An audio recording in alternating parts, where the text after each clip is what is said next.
साद देती हिमशिखरे भाग पहिला 3. उठलो तो धसक्यानेच. पहाटेचे 5 वाजले होते नि गजर चालू होता. मला इतके बरे वाटत होते नि हुशारी वाटत होती की त्यावरूनच वाटते मला शांत झोप लागली असावी. चहा घेतला नि स्टेशनवर जाण्याकरिता वसतिगृह सोडले. सकाळच्या रामप्रहरात गावापासून दूर असलेल्या आमच्या कॉलेजजवळ स्टेशनला यायला वाहन मिळणे सोपे नव्हते. शिवाय लांबवर पायी फिरायला मला नेहमीच आवडते. वेळही होता बराच. स्टेशनावर कळले गाडीला चांगला 40 मिनिटे उशीर होणार. म्हणून नुकताच आलेला ताजा टाइम्स ऑफ इंडियाचा अंक घेण्याकरिता स्टॉलवर गेलो. वर्तमानपत्राचे पैसे देत असताना स्टॉलवरच्या एका पुस्तकाकडे माझे लक्ष वेधले. मिस्टिक्स ऑफ इंडिया, भारतातील गूढवादी संत. वस्तुतः असे पुस्तक विकत घेण्याची इच्छा मला कधीच झाली नसती, कारण माझा तो विषय नाही. मला त्यात तथ्य वाटत नाही. तरीही का आणि कसे न कळे मी त्या पुस्तकाची किंमत विचारली आणि पुस्तक विकत घेतले. पुस्तक नि वर्तमानपत्र घेऊन मी माझा मोर्चा वेटिंग रूमकडे वळवला. माझ्याशिवाय कोणीच त्या जागेत नव्हते. पुण्याहून इतक्या लवकर कुठलीही गाडी सुटत नसल्याने जी वेटिंग रूम नेहमी भरलेली असते ती त्यावेळी अगदी मोकळी होती. भल्या मोठ्या वर्तुळाकार मेजावर मी वर्तमानपत्र पसरले व खुर्ची सरसावून बातम्या पाहू लागलो. वर्तमानपत्र वाचून संपले म्हणून नीट घडी करून ठेवले व पुस्तक उघडून वाचायला सुरुवात करणार तो वेटिंगच्या रूमच्या दारात कोणीसे उभे राहिले दिसले. गोखल्यांचा ड्रायव्हर हरी माझ्याकडे पाहून हसत होता. तो माझ्याजवळ आला आणि म्हणाला, मला वाटलंच होतं तुम्ही याल म्हणून. मालकांनी पाठवले गाडी घेऊन तुमच्या वडिलांना आणायला, म्हणून मी आलो आहे स्टेशनवर. श्री गोखले हे माझ्या वडिलांचे बालमित्र. पुण्यातील प्रसिद्ध वकील खोऱ्याने पैसा ओढतात अशी त्यांची वकिली धंद्यातील प्रसिद्धी. माझे वडील आणि हे एकाच कॉलेजचे विद्यार्थी, पदवीधरही बरोबरच झाले. फार कशाला धंदा दोघांचा एकच असल्याने एकत्रितपणे काही दिवस वकीलही केले दोघांनी. विशिष्ट मुकादम्यांपासून आम्ही लहानपणापासून त्यांना गोखले काका म्हणत असू.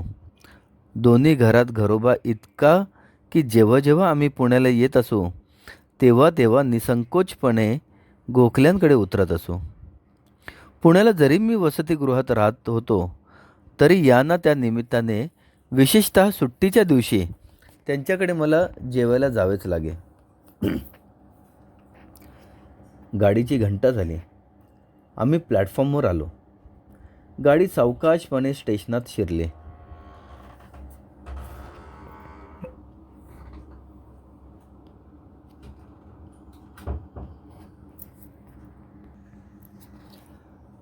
प्लॅटफॉर्मवरील लोक उतरावयाला येणाऱ्या पाहुण्याला हेरत उभे होते. माझे वडील नेहमीप्रमाणे नखशिकांत साहेबी वेशात शांतपणे डब्याच्या दाराशी उभे होते. ते खाली उतरले आणि हरीने त्यांचे सामान बाहेर काढले. मी नमस्कार करायला वाकलो. त्यांनी पाठीवर थोपटत माझ्या अभ्यासाची आणि प्रकृतीची चौकशी केली. माझे वडील अगदी नेहमीप्रमाणे हसतमुख होते. त्यांच्या चालण्या बोलण्यात एक तऱ्हेचा खानदानी रुबाब होता. 50शी उलटलेली होती तरी चेहऱ्यावर तेज होते, आकर्षणपणा होता. त्यामुळे या वयातही ते देखणे वाटत. बोलत बोलत आम्ही स्टेशन बाहेर पडलो. तोपर्यंत हरीने गाडी पुढे घेतली होती. आम्ही गोखल्यांच्या बंगल्याकडे निघालो. आमची गाडी बंगल्यात शिरायला नि गोखले काका सकाळचे फिरून परत यायला एकच गाठ पडली. सौ गोखल्यांसह आमच्या स्वागताला ते बंगल्याच्या दाराशीच उभे होते. वडिलांना दिवाणखान्यात सोडून मी श्रीकांत व मालतीला शोधत घरात गेलो. श्रीकांत चहाकरिता खालच्या मजल्यावर येण्याच्या तयारीत होता, तर माझा आवाज ऐकून मालती हसत हसत आपल्या खोलीतून माझ्या स्वागताला बाहेर आले. आम्ही तिघेही जेवणघरात आलो. वडील मंडळी चहा फराळाकरिता तेथेच एकत्रित बसले होते. आम्ही तिघे एकत्रितपणे गप्पा चेष्टा करत होतो, तर वडील मंडळी आपापसात बोलत होते. गोखले यांना 2 मुलगे आणि 1 मुलगी. थोरला लंडन युनिव्हर्सिटीचा MD होण्याकरिता गेला. तो तिकडेच राहिला, परत आलाच नाही. त्याचा तिकडे चांगला जम बसला होता. श्रीकांत कॉलेजात इंटरला होता, तर मालती मॅट्रिकला बसणार होते. श्रीकांत चांगला धट्टाकट्टा, उंच निंच, पण स्वभावाने अबोल होता. तो कुणाशी मिसळत नसे. हुशार होता. त्याच्या या एकांडेपणाने तो त्याच्या मित्रात तितकासा प्रिय नव्हता. त्यांना तो ओढ्यात खोर वाटे. आमच्यात मात्र तो चांगला मिळून मिसळून असे. मालती प्रकृतीने सुदृढ असून लक्ष वेधून घेण्याइतकी गोड व सुंदर मुलगी होती. चांगली बोलकी, खेळकर आणि मोठी आनंदी. तीही हुशार आणि कलाकौशल्यात विशेष वाग्बगार होती. चहा झाल्यावर वडिलांनी मला सांगितले की कोर्टाचे काम झाल्यावर ते मला वसतिगृहात येऊन भेटतील. तेव्हा गोखले काकांची अनुज्ञा घेऊन मी कॉलेजच्या वसतिगृहात परतलो. सायंकाळी बऱ्याच उशिरा मी खोलीवर परतलो. तो कळले की प्रतीक्षागृहात गोखले काका व वडील माझी वाट पाहत बसले आहेत. तिकडे मी जाणार तो समोरून तेच दोघेजण माझ्या खोलीकडे येत असलेले मला दिसले. सर्वसाधारण पालक पाहतात त्याप्रमाणे खोलीत शिरताच वडिलांनी सगळीकडे दृष्टी फेकली. दोघांनी माझ्या अभ्यासाची आणि प्रकृतीची चौकशी केली आणि माझी प्रकृती उत्तम नव्हे तर चांगली असल्याचे पाहून त्यांना समाधान वाटल्यासारखे दिसले. त्यांच्याबरोबर बाहेर पडण्याकरिता मी कपडे करत होतो. तेवढ्यात वडिलांनीच तेथेच पडलेले मिस्टिक्स ऑफ इंडिया हे पुस्तक उचलले.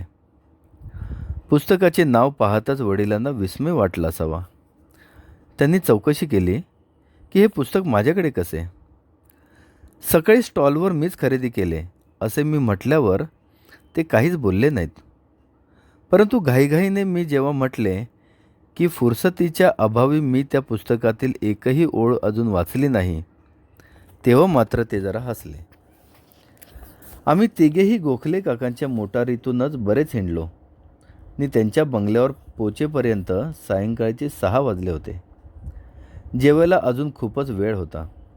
तेव्हा श्रीकांत घरी असणार नाही हे मी धरूनच चाललो होतो.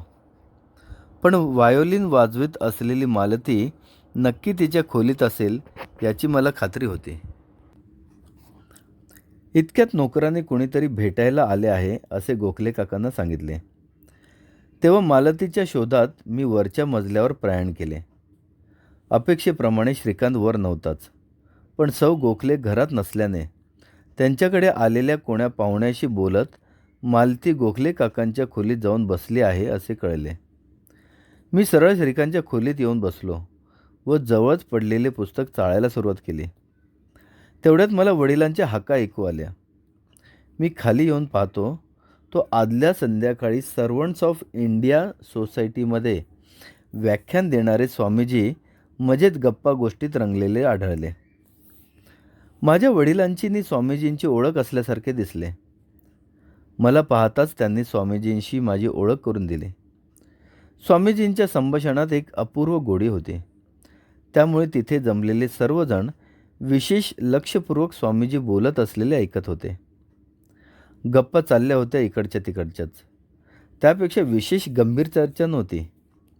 त्यांच्या भाषणाला आदल्या दिवशी सायंकाळी हजर होतो असे स्वामीजींना मी म्हटले. तेव्हा साहजिकपणे त्यांनी उलट प्रश्न केला की कसे काय वाटले भाषण. मी ताबडतोब उत्तरलो की तत्त्वज्ञान हा माझा विषय नसल्याने त्यावर मत देण्याइतके मला काहीच समजले नाही. माझे हे उत्तर ऐकून वडिलांसह माझ्याकडे सर्वजण पाहू लागले. त्यांना माझे उत्तर अनपेक्षित नसले तरी ते ज्या तऱ्हेने दिले गेले ती तऱ्हा आवडली नसावी.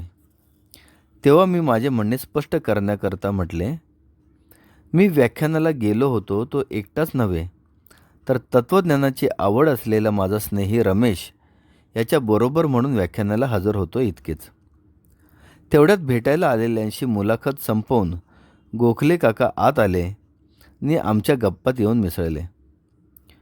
माझ्या वडिलांनी स्वामीजींना विचारले की गूढवादाबाबत त्यांना काही अनुभव आला आहे का, नि दैवी शक्ती म्हणून जे काही म्हणतात त्यात कितपत तथ्य आहे. त्यांनी आणखी असेही विचारले की संपूर्ण सत्याचा अनुभव घेतलेला ज्ञानी पूर्णत्वाप्रत गेलेला पुरुष स्वामींना कधी कुठे भेटला आहे का. स्वामीजींनी माझ्याकडे पाहत पाहत म्हटले, माझ्या तरुण वयात मी संपूर्ण निरीश्वरवादी होतो. देव, ईश्वर, परमेश्वर अशी काही दैवी व अतिंद्रिय शक्ती आहे व तिची आराधना, पूजा, आळवणी वगैरे करायला हवी यावर माझा मुळीच विश्वास नव्हता. कॉलेजात एक अत्यंत हुशार म्हणून गाजलेले ते विद्यार्थी होते व MAची पदवी मिळताच त्यांची प्राध्यापक म्हणून नेमणूकही झाली होती. परंतु अकस्मात एके दिवशी गुरुदेवांची एका पूर्णत्वाला पोचलेल्या साधू पुरुषाशी गाठ पडली आणि त्यामुळे त्यांच्या जीवनाला निराळीच कलाटणी मिळाली.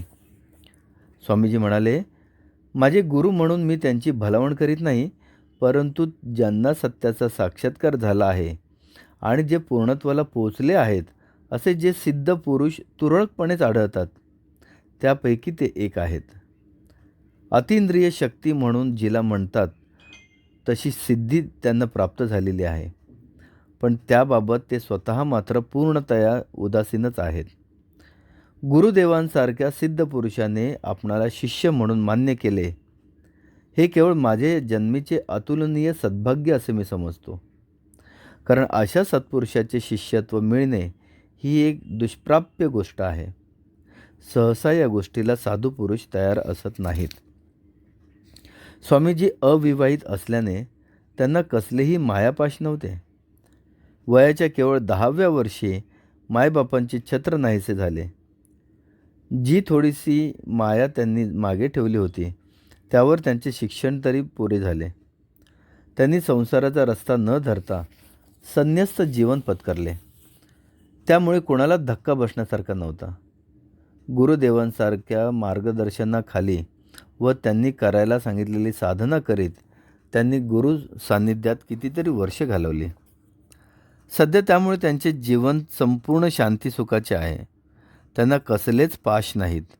कसलीच इच्छा आकांक्षा नसल्याने सत्ता, मानमरातब, कीर्ती वा प्रावीण्य असे काही संपादन करायचे आहे, मिळवायचे आहे, आत्मसात करायचे आहे अशीही ओढ नाही. त्यामुळे निराशा, वैफल्य किंवा तज्जन्य दुःख उत्पन्न होण्याचा प्रश्नच येत नाही. शरीर जोपर्यंत आहे तोपर्यंत शारीरिक व्याधी यायच्याच की, पण त्यामुळे त्यांची मनशांती ढळू शकत नाही. निवासस्थान नसल्याने घराची घरघर नाही, त्यामुळे सतत भ्रमंती. पुण्याला ते यापूर्वी अनेक वेळा येऊन गेले असल्याने त्यांना ओळखणारे असंख्य परिचित पुण्यात आहेत. यावेळी त्यांनी काहीतरी बोलावे असा त्यांच्या परिचितांनी आग्रह धरला म्हणून आदल्या दिवशी त्यांचे सर्वंट्स ऑफ इंडिया सोसायटीत व्याख्यान झाले. दुसऱ्या दिवशी सकाळच्या गाडीने ते मुंबईला यायचे असल्याने गोखले मंडळींना भेटून जाण्याकरता ते आले होते. माझ्या वडिलांची व त्यांची गाठ इथेच पडेल अशी त्यांना कल्पनाही नव्हती, पण माझी व माझ्या वडिलांची भेट झाली याबद्दल त्यांनी आनंद व्यक्त केला. माझ्या वडिलांनी स्वामीजींना अहमदनगरला येऊन राहून जाण्याचे आग्रहाचे निमंत्रण दिले.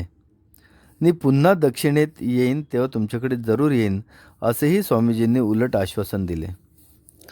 मी म्हटले, स्वामीजी, आपली हरकत नसेल तर एक विचारतो की तुमचा देवाच्या अस्तित्वावर प्रथमतः विश्वास नव्हता, मग असे काय घडले की तुम्ही परमेश्वराचे अस्तित्व मान्य करू लागला आणि हिंदुस्थानच्या एका टोकापासून ते दुसऱ्या टोकापर्यंत चाललेल्या आपल्या भ्रमंतीचा नि देवाच्या अस्तित्वाचा परस्पर संबंध आहे का नाही, का एका ठिकाणी स्थिर राहायचे नाही अशी गुरूंची काही आज्ञाच आहे, आपल्याला काही दैवी शक्तीबरोबरच खरोखरच प्राप्त झाली आहे का.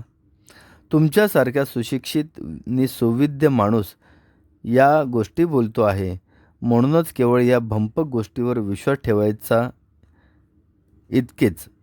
तरीसुद्धा मला आपले प्रांजळपणे वाटते की आपल्या बहुमूल्य प्रज्ञेचा नि शक्तीचा हा निव्वळ अपव्यय आहे. स्वामीजी यावर इतक्या मोठ्याने हसले की त्यांच्या पांढऱ्या शुभ्र दंतपंक्तीचे दर्शन घडल्यापासून राहिले नाही. ते म्हणाले, हे सर्व समजवायला तू अजून बच्चा आहेस. गूढवादाच्या मिक्टिसिझम पाठीशी 10,000हून जास्त वर्षाची नि तीही महान मुनिवर्याची तपस्या उभी आहे. त्यांनी साधनेने प्रयोग सिद्ध केलेले ते शास्त्र आहे. हे शास्त्र कोणाच्या लहरीवर किंवा तर्कावर उभारलेले वाऱ्यावरचे इमले नव्हेत की कुणीही ते काय हे न समजून घेता सहज धुतकारून टाकावे. तसे करणाऱ्यांचा तो निव्वळ दंभ आहे. सर्वसाधारणपणे सारी मानवजात आपले जीवनसुख, शांती, समाधानाचे कसे जाईल याकरिता अविश्रांतपणे धडपडत आहे. जरा डोळसपणे अवतीभोवती पहा. जिकडे तिकडे तीव्र कलह दिसतो. आपल्याला स्वतःच्या काहीतरी व्हायला पाहिजे याकरिता सारी शक्ती पणाला लावून आपली अखंड धडपड चालली आहे. ध्येया पाठीमागे धावतो आहोत आपण. तर काहीतरी मिळवायचे आहे, हवे आहे, आत्मसात करायचे आहे. पण या धावपळीमध्ये कुठेही नावालासुद्धा मनशांती नाही, समाधान नाही, सुखाचा लवलेशही नाही. तेव्हा आपल्या पूर्वज ऋषीमुनींनी नि द्रष्ट्या दार्शनिकांनी स्वानुभवाने दिलेल्या शिकवणुकीप्रमाणे सुख, शांती, समाधानाचा अनुभव येऊ शकतो की नाही याचा जरा पूर्वग्रह दूषित दृष्टीने नव्हे तर जास्त गंभीरपणे विचार व्हायला हवा.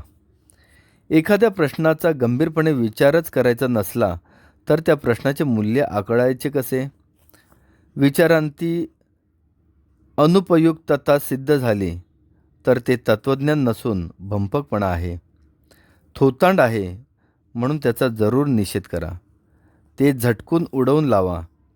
पण तुझ्यासारख्या सुशिक्षिताने तरी या गूढवादाचा मूलग्राही विचार करून जे आढळले, अनुभवास पटले त्याचा सर्वसामान्य जनतेच्या मार्गदर्शनाकरिता प्रचार व्हायला हवा. या वादाचा पूर्वपक्ष, उत्तरपक्ष, अनुभवावर आधारलेल्या मतांचा मागोवा घेत करायला हवा. इतरांच्या मतांचा हवाच नको मुळी हव्यास. यावर सौ गोखले म्हणाल्या, स्वामीजी, पुढच्या खेपेला याल त्यावेळी आमच्याकडे उतरा नि या मार्गातील तुमचे वैयक्तिक अनुभव आम्हाला सांगा. उशीर झाला होता आणि स्वामीजींनाही आणखी कोणाला जायचे होते. म्हणून ते उठले व गोखले काकांनी हरीला हाक मारून स्वामीजींना जिथे जायचे होते तिथे सोडून येण्यास सांगितले.